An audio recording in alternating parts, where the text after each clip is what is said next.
కామారెడ్డి జిల్లా కేంద్రంలో గంప గోవర్ధన్ నివాసంలో బీఆర్ఎస్ పార్టీ రజతోత్సవం సందర్భంగా జరిగిన పట్టణ ముఖ్య కార్యకర్తల సమావేశంలో బీఆర్ఎస్ పట్టణ యూత్ ఉపాధ్యక్షులు గడికింది చంద్రకాంత్ ఆధ్వర్యంలో పట్టణానికి చెందిన శివ మరియు శ్రీకాంత్ మిత్ర బృందం బీఆర్ఎస్ పార్టీలో కామారెడ్డి మాజీ శాసనసభ్యులు గంప గోవర్ధన్ సమక్షంలో బీఆర్ఎస్ పార్టీ కండువా కప్పుకొని బీఆర్ఎస్ పార్టీలోకి 30 మంది యువకులను ఆహ్వానించారు।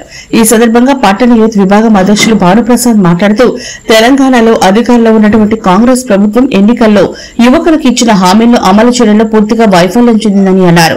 ఈ కార్యక్రమంలో బీఆర్ఎస్ పార్టీ పట్టణ అధ్యక్షులు జూకంటి ప్రభాకర్ రెడ్డి, మాజీ market committee vice chairman Kumbhala Ravi, municipal మాజీ floor leader Hafeez, BRS youth ఉపాధ్యక్షులు గడికిది చంద్రకాంత్, యూత్ కోశాధికారి సాయి, యూత్ నాయకులు ముఖ్యం సాయి తదితరులు పాల్గొన్నారు।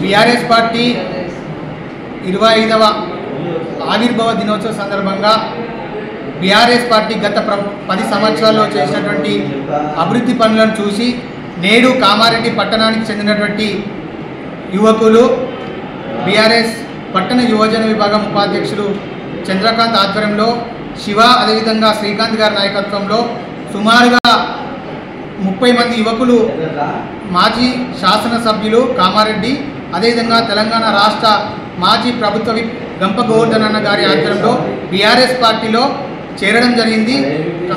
రాబో రోజుల్లో తెలంగాణ రాష్ట్రంలో అధికారులు ఉన్నటువంటి కాంగ్రెస్ ప్రభుత్వం చేస్తున్నటువంటి దొంగ హామీగా ఎండగట్టడంలో వారికి వ్యతిరేకంగా పోరాటం చేయడంలో గంప గోవర్ధన్ గారి నాయకత్వంలో పనిచేయడం కోసం ఈరోజు బీఆర్ఎస్ పార్టీలో వాళ్ళు జాయిన్ కావడం జరిగింది। ఈ జాయిన్ అయినటువంటి శివ అదేవిధంగా శ్రీకాంత్ వాళ్ళ మిత్ర బృందాన్ని అందరికీ కూడా బీఆర్ఎస్ పార్టీ యోజన విభాగం పక్షాన అదేవిధంగా గంప గోవర్ధన్ గారి పక్షాన ఆహ్వానం తెలియజేస్తా ఉన్నాం। భవిష్యత్తులో మా తెలంగాణ రాష్ట్రంలో ప్రజలు ఎదుర్కొంటున్న సమస్యల పరిష్కారం కోసం గంప గోవర్ధన్ అన్న గారి నాయకత్వంలో రేవంత్ రెడ్డి కాంగ్రెస్ ప్రభుత్వం వ్యతిరేకంగా పోరాటం చేస్తామని చెప్పేసి ఈ సందర్భంగా తెలియజేస్తాం। జై తెలంగాణ। జై తెలంగాణ।